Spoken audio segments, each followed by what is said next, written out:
¿Qué tal amigos? ¿Cómo están? Bienvenidos a Momentos. Hoy me encuentro con una persona muy especial. Ella vuelve a la literatura, a la publicación, después de un paso exitoso por la televisión. Se trata de Montse Cano. Montse, gracias por estar aquí, gracias por aceptar la entrevista. Muchas gracias a ti, Elga. Como siempre es un placer hablar contigo. Bueno, en un momento, Montse Cano. Montse, qué gusto tenerte en Momentos.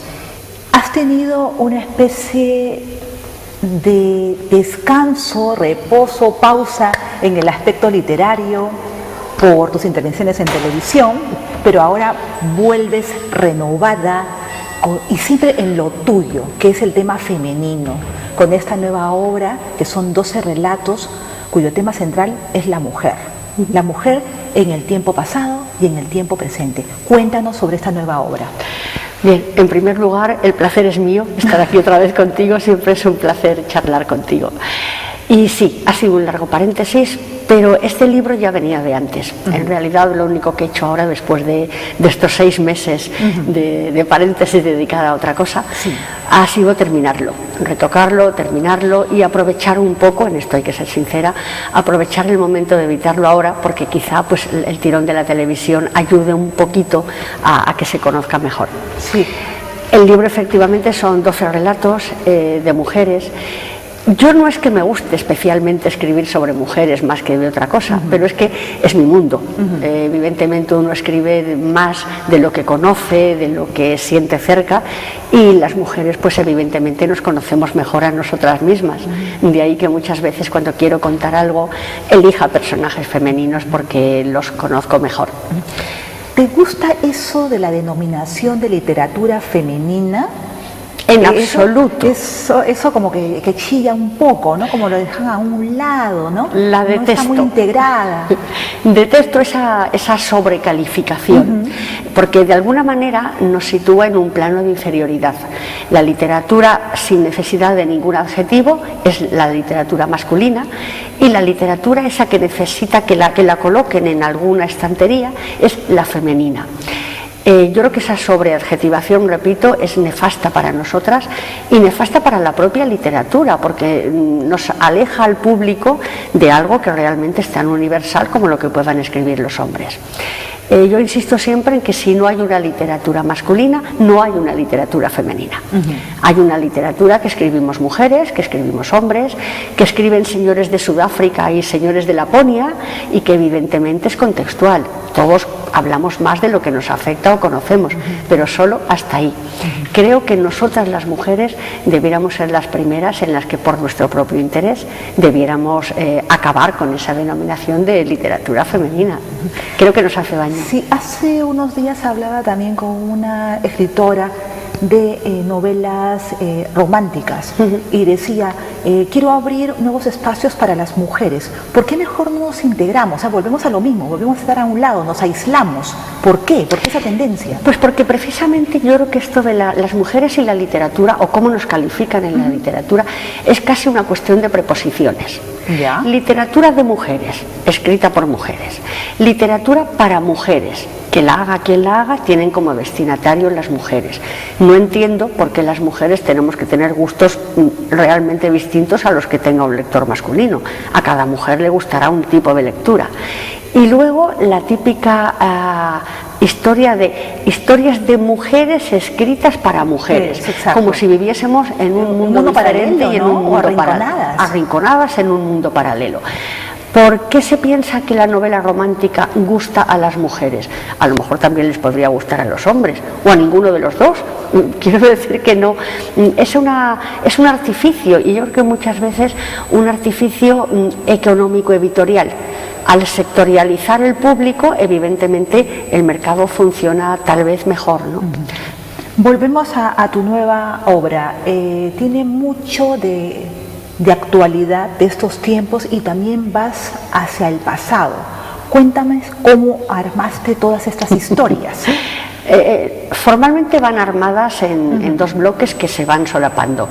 Una historia más o menos actual, o por lo menos desde los últimos 50 o 60 años, un poco lo que podía ser nuestras madres, nuestra juventud, nuestros hijos casi. Y luego se van alternando con historias de mujeres imaginarias o literarias o históricas, pero tratadas de otra manera, ¿no? La idea era crear una especie de discurso de qué hemos sido las mujeres y cómo seguimos siendo.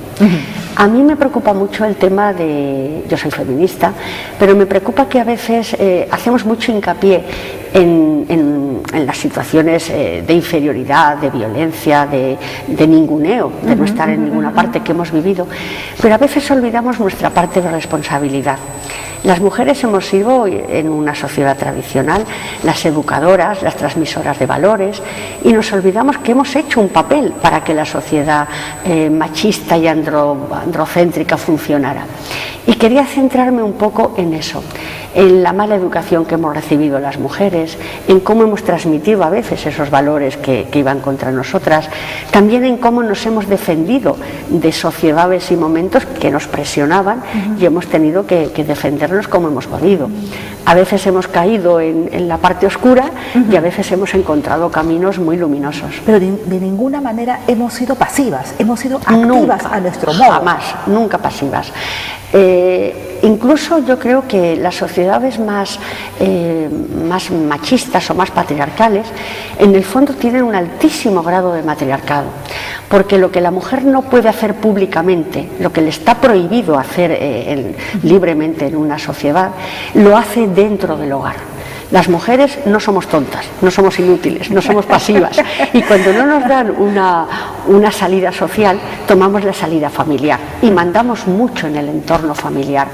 Ahora que, por ejemplo, tratan de moda recriminar todas las sociedades árabes, musulmanas, cosa que me parece una barbaridad, por cierto, pero ahora que eso está ahí a la vista, hay que recordar que las mujeres en los países musulmanes mandan mucho, muchísimo.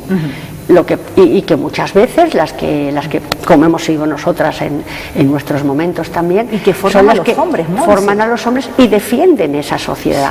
Quien defiende el cambio no solo son las mujeres, son hombres y mujeres progresistas que defienden el cambio, y en todas las sociedades hay hombres y mujeres que defienden el estatus y que no quieren que nada cambie. La división no es tan clara como hombres y mujeres, es personas progresistas o personas conservadoras.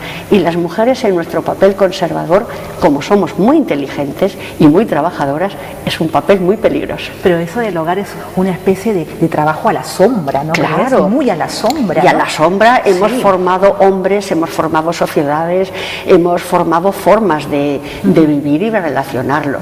A la sombra, pero hemos hecho un gran trabajo. Y en esa mirada hacia atrás que tú has hecho, has podido también analizar ciertos aspectos.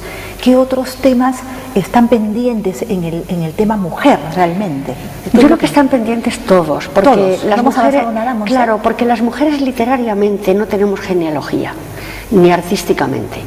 Hasta hace 50 o 60 años, ahora ya empezamos a tener una cierta genealogía artística o literaria, las mujeres solo teníamos como modelos a los hombres, porque lo que hacía una mujer no aparecía en los libros de textos, no aparecía en las antologías, desaparecía. Eran como casos aislados, escritoras aisladas, pintoras aisladas, músicas aisladas, que no creaban el ejemplo. Cada vez que se hablaba de yo me he inspirado o alguien me ha ayudado, era un hombre, porque no había mujeres en las que fijarnos. De tal manera que ahora es cuando estamos empezando a tener maestras, a tener mujeres en cuyos trabajos fijarnos y basarnos. Y por lo tanto hay mucho que hacer, porque falta mucha mirada femenina en el mundo, falta mucho nuestra visión de la realidad. Pero aún ahora todavía tenemos eso, ¿no? Porque es noticia cuando se ve, por ejemplo, a una mujer trailera, una mujer científica, una mujer que entró a los rangos militares, ¿no? Todavía somos excepción. Pero afortunadamente cada vez menos. Yo ya empiezo a oír a mujeres que hablamos de mujeres, y sobre todo, y muy importante, a hombres que hablan de mujeres. A hombres que dicen, a mí me impresionó María Zambrano, mi obra se basa en Marguerite Yourcenar. Esto es lo que va a hacer que realmente ocupemos el lugar que nos ocupa, ¿no? Ser ser maestras, estar en la genealogía artística del mundo. Y claro, y que vean en nosotros también un ejemplo a seguir, una inspiración, ¿no? Es que si no siempre somos excepciones raras y la excepción pues no va a ninguna parte, ¿no? ¿A ti no te gusta que te etiqueten y tampoco que digan Monse es solamente una escritora juvenil o de rasgos feministas, qué sé yo? Dime, ¿vamos necesariamente en nuestras literaturas a hacer realmente un mix de todo, un mestizaje de todo, que ya no haya novela negra, novela romántica o dramática, qué sé yo? A mí no me gustan las etiquetas, y en literatura mucho menos. Además, fíjate, cuando hablamos de grandes escritores masculinos, cuando hablamos de Tolstoy, de Pío Baroja, no sé, de Dámaso Alonso, no los etiquetamos. Son grandes escritores. Nadie le preocupa si un señor escribía poesía y escribía narrativa y además hacía ensayo. Es un gran escritor. Creo que las mujeres tenemos que tender a lo mismo. Cada una tendremos un lenguaje que es el nuestro y en el que nos expresamos, pero no tiene que ser único. Podemos escribir poesía, ensayo, narrativa. Y respecto al género, creo que también es una cuestión más de mercado que propiamente del escritor. Yo creo que el autor, la autora, escribe lo que tiene necesidad de expresar. Y es después, en un sentido mercantilista, las grandes editoriales, y en un sentido de estudio, los estudiosos de la literatura, los que lo clasifican, lo etiquetan, pero todo eso es a posteriori. A priori, tú lo sabes, supongo que te pasará igual, escribimos lo que tenemos que escribir y elegimos el género, la forma, en función de nuestra propia necesidad expresiva, de lo que se acopla mejor a lo que queremos decir. De ahí que, bueno, una vez escribes una novela romántica, otra vez negra, otra vez también es bueno explorar, no repetirse. ¿En qué momento crees que te encuentras respecto a tu escritura, a tus propuestas? ¿Cómo te ves? ¿Cómo te defines? Yo defino muy mal a los demás y a mí peor, así que prefiero no definirme. Es verdad que ahora hubo una temporada en que trabajé un poco la poesía. Ahora me apetece volver a mis orígenes, a la prosa. Este libro de relatos me ha hecho muy feliz porque yo me siento muy cómoda en el relato. El título, por favor, que creo que nos hemos olvidado de decirlo. Sí. Pequeñas piezas de la gran máquina. Pequeñas piezas de la gran máquina. Eso va una idea de por dónde vamos. Me apetece, ahora tengo en proyecto la segunda parte de lo que espero que sea una trilogía de Los hijos del ocaso. Exacto. Que va a ser una trilogía de aventuras. Me estoy divirtiendo mucho porque yo siempre me he tomado la literatura muy en serio, pensando que había que contar grandes cosas, quizás un defecto. Y ahora estoy aprendiendo con esta trilogía a disfrutar de la aventura, de lo que yo disfrutaba cuando tenía 13 o 14 años y leía. Así que me está gustando este experimento. Y cuando la acabe tengo pensado otra novela de las duras. Vamos a ver qué tal. Sé que te demandó muchísimo despliegue creativo porque creaste todo un mundo, ¿no? Hasta un lenguaje, trabajaste mucho los personajes. ¿Cómo trabaja su obra, Monse Cano? ¿Se encierra a escribir o primero lo medita absolutamente todo? ¿Cómo es su trabajo literario? Yo tengo que tenerlo todo muy claro en la cabeza antes de ponerme a escribir. Reconozco que no soy ni una escritora torrencial, ni tampoco este tipo de escritora que te dicen el personaje me lleva, yo lo inicio. Hombre, siempre hay algo que va surgiendo por el camino, pero en general yo tengo que tener muy clara la idea para ponerme a escribirla. La tengo que tener la novela casi hecha. Y a partir de ahí, pues bueno, ya es ponerte, luego corregir mucho, revisar mucho. Pero te marcas tiempo, dices, en este tiempo yo lo voy a pensar, luego voy a escribir. Nunca haces eso. Yo soy ¿No sientes esa angustia, esa presión? No me la... Procuro no generármela. Yo sé que mis ritmos son más bien lentos, necesito tiempo para pensar, necesito tiempo para escribir y procuro no forzarme. Bueno, tengo una edad en la que ya no necesito correr y no, procuro Procuro no agobiarme más allá de lo que me agobia la propia historia. Me ocupa mucho tiempo en la cabeza, mucho tiempo en la escritura, más tiempo en la corrección y la revisión, pero vamos, lo que se tarde, se tarda. Pero sé también que te preparas mucho, lees acerca de los lugares que quieres crear o te inspiras, ¿no? Buscas mucho eso me documento, procuro documentarme mucho. Me gusta que la documentación no se note demasiado, es decir, que no estés haciendo ahí una crónica, pero sí, por ejemplo, pues si voy por ejemplo, en Los hijos del ocaso, pues me interesaba mucho saber qué especie de frutos y de árboles había en aquella época, que no son los mismos que tenemos ahora. Si voy a describir un paisaje que sea más o menos coherente con la época y con la geografía, que los datos históricos que pongo, aunque no sean muchos, sean exactos, para luego poder inventar lo que quieras. Sí, la documentación me la trabajo. ¿Cómo es tu rutina de trabajo, Monse, cuando ya tienes la idea completa? ¿Eres de estar muchas horas? ¿Eres muy disciplinada? ¿Necesitas un ambiente especial? ¿No quieres que nadie te moleste? ¿Cómo es eso? Pues la verdad es que ni soy disciplinada ni necesito nada especial. Hago más o menos, ahora que no trabajo, que ya tengo tiempo libre, procuro hacer más o menos mi vida. Pues bueno, voy a caminar, hago la comida, si tengo que ver amigos los veo.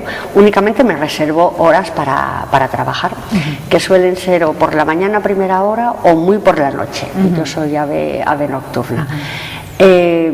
No necesito un ambiente especial, me suelo poner música clásica porque es algo que me ayuda mucho, sobre todo a mantener un cierto tono, un cierto tono vital. No me suele molestar que me interrumpan. ¿No te pones de mal humor, no te pones histérica? No, la verdad es que para mí es un trabajo muy placentero y lo llevo. No soy maniática, no tengo manías, reconozco que soy muy fácil para eso. ¿Cuándo volverás a la poesía? No tengo la menor idea. Yo soy narradora, mi lenguaje es la narración. Y la poesía es como una especie de necesidad que me surge de vez en cuando. Porque la narrativa requiere pues mucho trabajo de crear un mundo, de crear una trama, de crear unos personajes, lo cual a veces hace que el mensaje que tú quieres contar dé más trabajo envolverlo que prácticamente decirlo.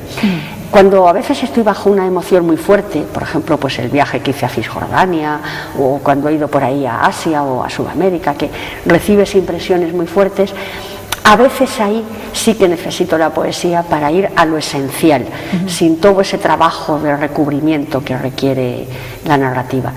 Para mí es una cuestión casi de necesidad temporal, de decir, esto lo tengo que decir ya, y para eso me viene muy bien la poesía. Tu libro de relatos, el que estás ahora promocionando, te va a llevar a una serie de puntos de España e imagino que también del exterior. ¿Cómo te estás planteando esta gira? ¿Agotadora? Bueno, agotadora, pero muy placentera. De momento estoy aprovechando pues todas mis amistades, las personas que he conocido ahora, por ejemplo en televisión, que me están ayudando mucho, cada uno en sus ámbitos, a mover el libro, porque en un sitio donde eres desconocida es difícil, ¿no? Yo no estoy del todo segura de que mi aparición en televisión vaya a tener luego una repercusión directa en los libros. Una cosa es que la gente te salude. Pero te vuelves famosa, Monse. Ya, te reconocen por la calle, te piden autógrafos. Sí, pero una cosa es que te pidan fotografías, que la gente sea muy amable, muy generosa, y otra que vayan a comprar un libro, ¿no? No sé si hay una relación directa. Vamos a intentar entre la editorial y yo y los amigos establecerla y veremos lo que pasa. Ya veremos. ¿Qué es lo que espera Monse Cano de la literatura? ¿Hay algún objetivo, un sueño, una meta al respecto? Hay una meta imaginaria, que es creo la que tenemos todos, que te lea mucha gente, que opine lo que ha visto. El primer paso es que te lea mucha gente, ¿no? Creo que esa es la meta, en fin, la ilusión que tenemos todos los que publicamos, ¿no? Que nos lea mucha gente, que les guste o no, pero que al menos nos lean. Y la meta real, la meta posible, la que yo sí puedo controlar, es que escribir me siga haciendo feliz. Esa es la más importante. Monse, ha sido un placer, gracias por tu tiempo. Yo sé que estás muy apurada, muy en trajín, pero como siempre digo, ha sido un placer y nos encontraremos en algún punto del camino. No sé en dónde, pero nos encontraremos, Monse. El placer ha sido mío, hablar contigo siempre es un lujo, y siempre es un lujo que tú también, que tienes mucho trabajo, dediques atención a una persona. Muchas gracias. Gracias, Monse. Eso fue todo por hoy, amigos. Muchas gracias por estar ahí. Soy Elga Arriategui. Nos vemos pronto.